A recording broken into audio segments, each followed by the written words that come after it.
কালকে কটা গাছ ট্রান্সপ্ল্যান্ট করেছিলাম, দুটো স্পাইডার প্ল্যান্ট আর কিছু সাকুলেন্ট জেড প্ল্যান্ট, এসবগুলো দেখিয়েছিলাম কালকে।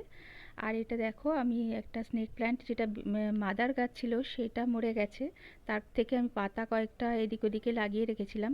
তো একটা পাতা থেকে তো কমপ্লিট গাছটা বেরিয়ে গেছে, আর একটা পাতা থেকে দেখো বেবি প্ল্যান্ট বেরিয়েছে।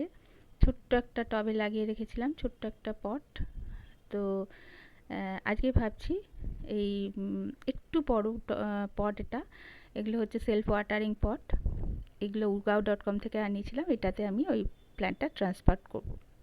দেখো বেবি প্ল্যান্টটা কি সুন্দর শিকড় বেরিয়ে গেছে। এবার আমি ওইটাকে রিপ্লেস করে ওই পটটায় লাগিয়ে দেবো।